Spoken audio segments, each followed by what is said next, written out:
The certified letter from the railroad pension office said a man named Daniel Ortiz had refused the death benefit I left him, which was difficult to understand because I was still alive and had never heard his name. I was 68 then, retired from signal operations after 39 years with the freight line outside Kansas City. My wife, Ellen, had been gone 6 years. Our daughter lived in Colorado. I spent most mornings repairing radios I did not need, and most afternoons pretending that counted as a plan. The letter was addressed correctly. Harold Bennett. It listed my employee number, retirement date, and the last 4 digits of my Social Security number. It also said that in 1999, I had named Daniel Ortiz as beneficiary of a supplemental employee fund. The fund held a little over $42,000. I read the letter twice, then called the number at the bottom. A woman named Marcy answered. Mr. Bennett, the fund was created through a payroll election. I did not create it. There's a signed authorization. Then somebody forged my name. She paused. The signature was witnessed by your union representative. Who? Mr. Raymond Dwyer. Ray Dwyer had been my closest friend at the railroad. He had also been dead for 9 years. Marcy said Daniel had recently contacted the pension office, asked that the money be returned to me, and refused to provide a current address. Why would a stranger give up $42,000? I asked. I cannot answer that. Can you tell me how old he is? Another pause. 41. That put him at 16 when the fund was opened. I sat at my kitchen table with a certified letter in front of me and remembered a winter night in 1999 when Ray showed up at my door with blood on his cuff and said, "Hal, I need you to forget I was here." For 24 years, I had done exactly that. Railroad signal work is mostly about preventing 2 things from occupying the same piece of track. People imagine flashing lights and crossing gates. The real work happened in metal cabinets beside the rails, where relays clicked. Circuits carried current through miles of steel, and one corroded connection could make a safe track look occupied or an occupied track look clear. Ray and I worked second shift. He was a union steward, and the kind of man who could argue with management for an hour, then help the manager change a tire in the parking lot. He kept hard candy in his shirt pocket and called everyone under 30 kid, including supervisors. I was better with circuitry. Ray was better with people. That winter, the railroad was installing a new control system along the eastern yard. Management wanted the work finished before the end of the fiscal year. We were short 2 technicians and working 12-hour shifts. The night Ray came to my house, Ellen opened the door before I reached it. Ray stood on the porch without a coat. There was a dark stain on his left cuff. What happened? I asked. Cut myself. You need stitches? No. Ellen looked at the cuff, then at his face. Come inside. He shook his head. I can't. Ray handed me an envelope, plain white, unsealed. Put this somewhere safe. What is it? Something I wrote down before I lost my nerve. I opened it. Inside was a maintenance exception report concerning signal cabinet E17. A safety relay had been bypassed during testing. The report said the bypass was authorized verbally by me. I looked at Ray. I never authorized this. I know. Then why is my name on it? He rubbed both hands over his face. Because tomorrow somebody's going to ask why that signal cleared. That was when I learned there had been an accident, not a collision. A maintenance truck entered an active section of track and swerved off the service road to avoid an oncoming freight train. 2 workers were injured. One of them was a 16-year-old boy who had no business being in the yard. His name had not been in the newspaper. The railroad called him an unauthorized passenger. Ray called him somebody's son. That night, he told me only the minimum. The boy had been riding in the maintenance truck with his father, Luis Ortiz, a contract welder. Luis was afraid to leave him alone in their motel room and brought him to work, against rules, against common sense. Also understandable. Once you knew Luis's wife had died and the boy had been skipping school. Did the boy get hurt? I asked. Broken leg, head injury. They don't know how bad yet. And the signal? It cleared when it should have stayed red. I held up the report. You put my name on a bypass. Ray said nothing. Why? I was trying to buy time. For who? All of us. He asked me not to call the yard office until morning. He said management was already gathering statements and would blame the contractor, the injured father, or whichever hourly employee had the least protection. What did you do, Ray? His jaw tightened. I made a decision. That is not an answer. It's the one I have tonight. Then Ellen stepped between us.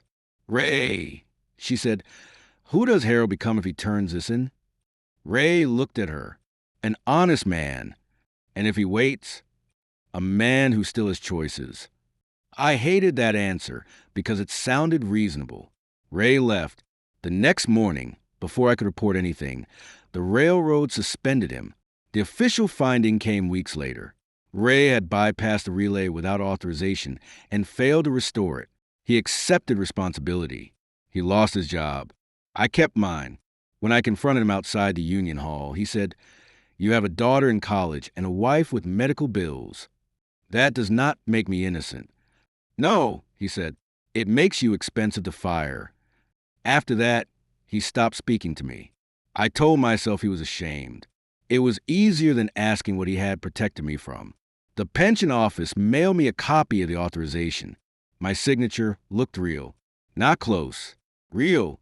The form named Daniel Ortiz as beneficiary of a supplemental hardship fund funded through monthly payroll deductions. The deductions began 3 months after the accident and continued until I retired. $48 from every paycheck. I had never noticed. Ellen handled our finances. I brought home pay stubs, and she filed them. If I asked whether we were all right, she said yes. That was the full extent of my financial awareness for most of our marriage. The witness signature belonged to Ray. I called our old union local and reached a secretary named Donna, who remembered both of us. Ray filed hardship funds for injured workers sometimes, she said. Could he do it without me knowing? Not legally. Could Ellen? Silence. Donna, your wife came to the union office after the accident. I sat down. Why? She asked how much a boy's future might cost. Donna said Daniel's head injury affected his speech and short-term memory. Luis had no insurance beyond the contractor policy, and the railroad disputed responsibility because Daniel was not an employee. Ellen wanted to help. Ray told her direct payments could look like an admission of liability and threatened my job if anyone connected the money to me. So they created the hardship fund under an employee benefit program. With my signature? Donna spoke carefully. Ellen brought the form back signed. I knew what that meant. My wife had signed my name. The first truth I uncovered was not that Ray had stolen from me or hidden a stranger inside my pension. Ellen and Ray had quietly taken money from every paycheck for almost 20 years to support the injured boy. They had done it without asking me. I should have felt only gratitude. Instead, I felt betrayed. That is not flattering, but it is true. I had spent my life providing for my family, and 2 people I trusted most had decided my money, my name, and my guilt were safer in their hands than mine. Daniel Ortiz worked at a garden center in Independence. Donna knew because Ray had kept in touch with Luis. She would not give me his address, but she agreed to pass along my phone number. Daniel called 3 days later. His speech was slow, with small pauses where words seemed to wait for permission. Mr. Bennett? Yes. This is Daniel Ortiz. Thank you for calling. I almost didn't. I understand. No, he said. You probably don't. There was no anger in it, just accuracy. We met at the garden center after closing. Daniel was tall, broad through the shoulders, with a slight drag in his right foot. He wore a green work apron and kept rubbing soil from his fingertips. I remember the train horn, he said. Not the accident, just the horn. I'm sorry. For what part? I did not have a clean answer. He took me through a greenhouse while we talked. He had trouble remembering sequences, but he knew plants by touch. He could tell when a root ball was too wet before lifting the pot. Ray visited us every month at first, he said. What did he tell you about me? That you were a good man who made one bad call. What call? Daniel stopped beside a row of young maple trees. You told him to keep the signal test running while the relay was open. I did not. He looked at me without accusation. My father said you did. I felt the old certainty rise. Then a memory came with it. A radio call from the yard supervisor. Pressure to finish before the night freight arrived. Me telling Ray, leave the test circuit in place. I'll sign off when I get there. I had meant the test circuit, not the safety bypass. But I had used careless words in system, where careless words become instructions. Ray said he misunderstood you, Daniel continued. My father said nobody misunderstood anything. Everybody was rushing. That was closer to the truth than any official report. Daniel refused a fund because his father had died the year before and left him enough to live on. I don't need your money now, he said. It was never mine, apparently. He looked at me. You sound angry. I am trying not to be. At who? That question followed me home. I called my daughter Melissa. She was 50 then, living in Colorado Springs, and had inherited Ellen's patience without her secrecy. Did Mom ever mention Daniel Ortiz? Melissa went quiet. You knew too. Not until she got sick. Ellen had breast cancer during the last 2 years of her life. Near the end, she told Melissa about the payroll deductions and asked her to keep them going if I became confused by the paperwork. Why didn't either of you tell me after she died? Because Mom said you would stop the payments. I might have. I know. That hurt because she was not accusing me. She was describing me. Melissa said Ellen visited Daniel and Luis several times. She helped Daniel enroll in speech therapy after the contractor settlement ended. She also asked Ray to take full responsibility publicly because she feared the railroad would fire me and cancel our health insurance during her own treatment. That was the first twist in its full shape. Ray did not simply sacrifice his career to protect me.